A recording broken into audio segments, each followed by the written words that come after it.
Bismillahirrahmanirrahim. Assalamualaikum warahmatullahi wabarakatuh. Alhamdulillahirabbil alamin. Wassalatu wassalamu ala asyrafil anbiya'i wal mursalin wa ala alihi wa ashabihi ajma'in. Amma ba'd. Jamaah, bapak-bapak, ibu-ibu serta adik-adik Mushola Baitul Haq yang insyaallah berhormat Allah Subhanahu wa taala. Marilah pada kesempatan yang insyaallah berkah ini kita panjatkan rasa puji syukur kita kehadirat Allah Subhanahu wa taala karena berkat segala nikmat yang telah Allah berikan kepada kita, berkat segala hidayah yang telah Allah berikan kepada kita, kita mampu melaksanakan sebuah kewajiban kita sebagai seorang muslim, yakni sholat subuh, dan alhamdulillah secara berjamaah. Salawat serta salam semoga Allah tetap curahkan dan limpahkan kepada baginda kita, saudara dan kita, Nabiullah Nabi Muhammad sallallahu alaihi wasallam beserta para keluarganya, para sahabatnya, para tabi'in, tabi'ut tabi'in, serta orang-orang saleh yang senantiasa mengikuti risalah beliau hingga yaumil qiyamah nanti. Baik jamaah sekalian rahimakumullah, alhamdulillah kita telah sampai pada puasa kepinten iki nggih. Kelima apa keempat? Kelima nggih. Alhamdulillah. Bagaimana puasanya Bapak Ibu sekalian? Alhamdulillah kering mandan alon-alon. Mumpun enten sing bolong-bolong napa? Bolong untune. Sing bolong ora untune. Alhamdulillah kalau belum bolong. Sekarang ke-6. Iya, ngasih itu. Iya, berarti puasa hari ke-6. Alhamdulillah. Bapak Ibu jamaah sekalian rahimakumullah, bagaimana, apakah di hari puasa yang ke-6 ini ya, kita sudah bisa menikmati puasa Ramadan kita Bapak Ibu sekalian? Kira-kira sudah mendapatkan feel atau keagungan atau kesucian dari bulan suci Ramadan? Insya Allah.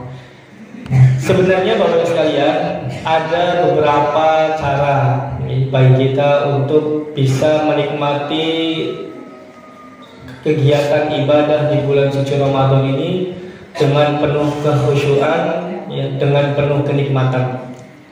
Yang pertama adalah Bapak Ibu sekalian, bahwa kita itu harus kenal dulu. Kita harus kenal dulu bulan suci Ramadan itu apa? Dari sisi historis atau sejarah. Kemudian setelah kita belajar tentang itu, kita sudah tahu, kita mempelajari ya keagungan dari bulan suci Ramadan, kesucian dari bulan suci Ramadan. Setelah itu baru kita mempelajari peritilan-peritilannya, ya, bagaimana cara berpuasa dengan baik dan benar dan lain sebagainya. Jamaah sekalian, pada subuh kali ini insya Allah saya akan menyampaikan sedikit tentang bulan suci Ramadan dari sisi sejarah, supaya kita kenal. Kenapa? Kalau kita tidak kenal dengan bulan suci Ramadan, kita akan menganggap bulan ini ya sama dengan bulan-bulan yang lain, tidak ada bedanya. Jadi bulan suci Ramadan itu berasa nyelonong di hati kita, ya, tidak membekas begitu. Contohnya, saya bertemu dengan Mas Piksa di pasar, ya, ketemu dengan Mas Piksa di pasar. Namun saya itu nggak kenal dengan Mas Piksa. Apakah saya akan menyapa Bapak sekalian? Kemungkinan tidak. Tapi ketika saya kenal dengan Mas Piksa, otomatis saya akan menyapa Mas Piksa, karena Mas Piksa itu bernilai di mata saya karena saya mengenalnya. Begitupun juga dengan bulan suci Ramadan. Kita harus tahu bahwa jamaah sekalian, zaman dulu Nabi itu hanya melakukan puasa 2 yang biasa beliau berpuasa, hanya 2, yakni puasa Muharram dan puasa Ayyamul Bid. Puasa Muharram Bapak Ibu sekalian sudah tahu ya, yaitu puasa di tanggal 10 Muharram. Kalau Ayyamul Bid puasa di pertengahan bulan Hijriah ya. Tanggalnya berapa? 13, 14, 15. Nah, itu yang sering Rasulullah lakukan. Oleh karena itu orang-orang Yahudi ketika itu mengejek beliau. Wah, gimana nggak puasa lah, gimana? Kami sudah melakukannya lebih dulu puasa seperti ini gitu. Kemudian Allah Subhanahu wa taala menurunkan perintahnya, menurunkan syariatnya seperti yang sudah kita tahu semua. Dalilnya seperti apa? Ya ayyuhalladzina amanu kutiba alaikumusiyam kama kutiba alal ladzina min qablikum la'allakum tattaqun. Inilah dalil puasa pertama kali turun. Respon kaum muslimin ketika itu bagaimana Bapak Ibu? Senang.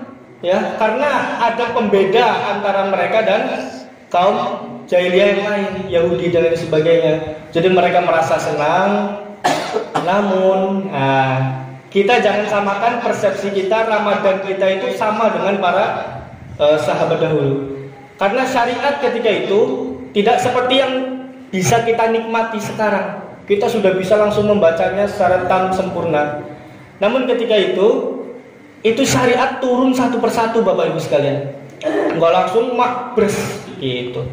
Jadi ketika Allah Subhanahu wa taala mewajibkan kepada umat Nabi Muhammad untuk berpuasa Ramadan, ya hukumnya wajib, mereka itu masih menggunakan syariat-syariat orang terdahulu. Nah, apa itu? Contohnya syariat terdahulu tentang puasa niku seperti ini. Ketika kita berbuka puasa, nah kita itu bisa melakukan apapun, makan, minum bagi suami istri, berhubungan suami istri sebelum tidur. Nah, kalau kemudian kita tidur dan kita bangun di waktu subuh, itu sudah nggak boleh ngapa-ngapain lagi sampai kita berbuka. Itu syariat zaman dulu gitu. Jadi ketika itu ya Pak Bu sekalian ada cerita, ada seorang sahabat namanya Qais bin Syirmah. Beliau ini siangnya bertani kurma, karena tanah Madinah itu kurang subur, keras-keras, jadi harus ekstra ketika menggali, bekerja di kebun kurma siangnya. Nah kemudian beliau sore menjelang berbuka puasa pulang, lalu tanya kepada istrinya, "Wahai istriku, apakah ada makanan untuk aku berbuka puasa?" Nah, kemudian istri beliau menjawab, "Waduh, belum ada." Gitu. Yaudah saya pergi dulu, mau cari makanan dulu. Karena istri beliau pergi begitu lama, beliau pun capek habis berkebun, maka Qais bin Syirmah ini ketiduran.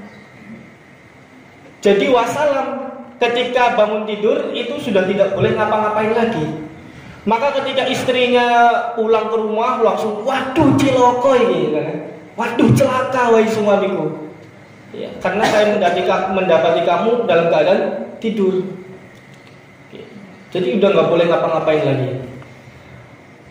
Maka pagi harinya Qais bin Syirmah bangun seperti biasa, berladang lagi sampai di tengah hari, di tengah terik panas matahari, beliau pingsan karena nggak kuat, karena nggak buka kemarin, gitu. Pingsan. Maka cerita ini sampai kepada Rasulullah Shallallahu Alaihi Wasallam. Kemudian beliau mendengar cerita ini, turun ayat. Ayatnya apa? Wa kulu washrabu hatta yatabayyana lakumul khaytul abyad ila khaytul aswad minal fajr. Jadi dan makanlah dan minumlah kamu itu sampai terang bagimu benang putih di atas benang hitam, yaitu fajar. Nah, syariat yang pertama turun tentang puasa yaitu bolehnya makan minum di malam hari, yang pada syariat sebelumnya itu tidak boleh kecuali sebelum tidur. Kemudian ada yang datang lagi, wahai Rasul, bagaimana ini? Saya adalah suami yang sudah menahan nafsu di siang hari, malamnya nggak kuat ya, gitu. Kalau nggak berhubungan suami istri. Lalu turun ayat.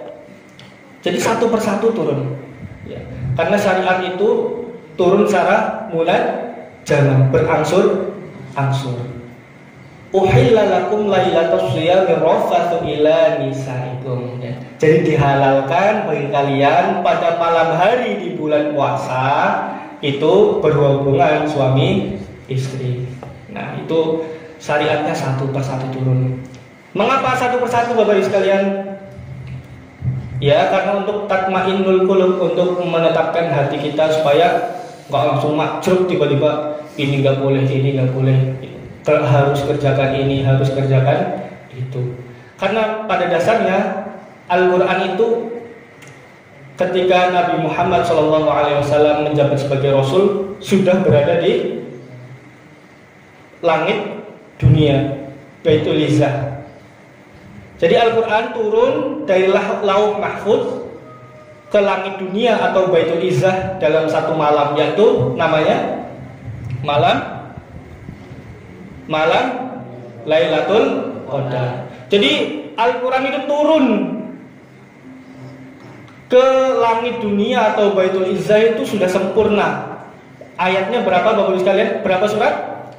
114. Ayatnya 6.236 ayat. Kemudian dari Baitul Izzah itu turun satu persatu kepada Nabi Muhammad SAW. Peristiwa pertama kali turun disebut Nuzulul Quran. Nah, itu bedanya malam Lailatul Qadar dan malam Nuzulul Quran. Balik lagi ke materi tadi Bapak Ibu sekalian. Ini 15 menit, kalau kelebihan tolong diingatkan nih. Kemudian ada beberapa lagi orang komplain, wahai Nabi, saya itu orang yang sedang sakit keras, gitu. Saya sudah berusaha berpuasa, tapi sepertinya ketika saya melaksanakan puasa ini nyawa saya tidak tertolong lagi, gitu, atau membahayakan nyawa saya. Maka turun ayat, faman kana minkum maridhan aw ala safarin fa'iddatun min ayyamin ukhra. Jadi kalau ada orang yang sakit parah atau sedang dalam perjalanan, itu boleh ya mengganti puasanya di luar bulan Ramadan. Kemudian datang lagi nenek-nenek, wahai Nabi, saya itu sudah tua, saya ingin melakukan puasa tapi kok kayaknya angel temen ya, susah sekali gitu. Nek dalam kopi ireng nek esok-esok gitu. Atau teh hangat tawar, teh hangat manis itu ngiler gitu, dan tidak kuat kadang. Iya, fisiknya sudah tidak kuat. Maka turun ayat Bapak Ibu sekalian, wa 'alal ladzina yutiqunahu fidyatun ta'am miskin. Barang siapa yang sudah tua renta, tidak bisa melaksanakan puasa dan juga tidak bisa menggantinya di luar bulan puasa, maka diwajibkan atasnya yaitu memberi makan orang miskin. Selama berapa hari? 30 hari. Tapi besarannya Bapak Ibu sekalian biasanya beda-beda. Setiap lembaga itu beda-beda. Ada yang sehari itu 3 kali makan. Di Majenang 3 kali makan berapa Bapak Ibu sekalian? Sekali makan berapa? 10.000. Kalau 3 kali lah berarti 30.000. Dikali 30 berapa? 19. Ya sekitar segitu. Ada yang 15.000 gitu. Jadi tergantung besarannya berapa. Itu fidyah, ngoten niku. Terus ada lagi berbagai macam masalah tentang puasa ini datang. Ada yang, wahai Rasul, celaka, saya itu batal puasa karena berhubungan suami istri. Wah, di sini konten apa mboten niki jamaah musala Baitul Haq. Kowe kata waduh, pala kata. Jadi kalau menahan nafsu makan minum itu mudah, tapi menahan hawa nafsunya susah. Ini jangan sampai terjadi Bapak Ibu sekalian. Kenapa? Karena batal puasa karena jima, karena berhubungan suami istri, itu dendanya berat. Jadi jangan pikir ketika melakukan kesalahan itu gantinya cuma bisa di lain hari, gitu ya. Tidak. Dosa orang kafarat bagi orang yang melakukan jima batal karena jima di bulan puasa itu dendanya berat. Yang pertama, waduh ini pada deg-degan ini, ada deg-degan ini. Yang pertama itu harus memerdekakan budak perempuan. Wah ya, budak perempuan. Budak itu harganya mahal atau murah? Mahal. Apalagi kalau orang itu kuat, laki-laki kuat itu mahal. Besarannya berapa? Kalau Bilal bin Rabah itu berapa Bapak sekalian? Yang dibebaskan Abu Bakar? Sekitar 9 uqiyah, 9 uqiyah emas. 1 uqiyah emas itu sekitar 31 gram. Kalau dikali harga emas yang biasa itu 600.000 berarti 285 gram dikali 600.000 180 sekian juta. Mahal. Kalau perempuan mungkin harganya bisa 1 uqiyah emas 31 gram, misal dikali harga emas 600.000 berarti berapa? Sekitar 18 juta. Itu denda yang harus dibayarkan. Namun budak sekarang masih ada apa mboten? Sudah tidak? Sudah ada. Maka lanjut pilihan yang kedua, yaitu harus puasa 2 bulan secara berturut-turut. Jadi harus puasa 2 bulan secara berturut-turut. Waduh, ini saya udah dari dulu sudah melakukan ini, bagaimana ini? Jadi berat Pak misalnya, harus puasa 2 bulan secara berturut-turut. Kalau tidak bisa puasa 2 bulan berturut-turut, maka apa yang harus dilakukan? Memberi makan berapa? 60 orang fakir miskin. Nah itu, jadi dendanya berat, kafaratnya bagi orang yang melanggar puasa karena jima itu berat. Jadi itu Bapak Ibu sekalian, sedikit secara awal-awal puasa, bahwa syariat puasa ketika itu tidak langsung serta-merta turun. Jadi ada beberapa masalah, ada keluhan dari masyarakat, diluapkan kepada Nabi, lalu ayat turun.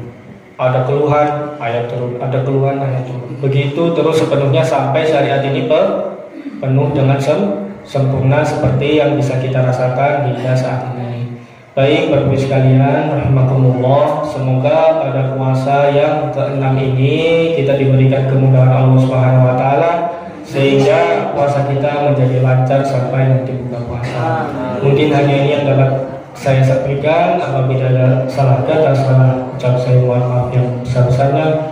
Nuhun wal qalam wa yaskurun. Wassalamualaikum warahmatullahi wabarakatuh.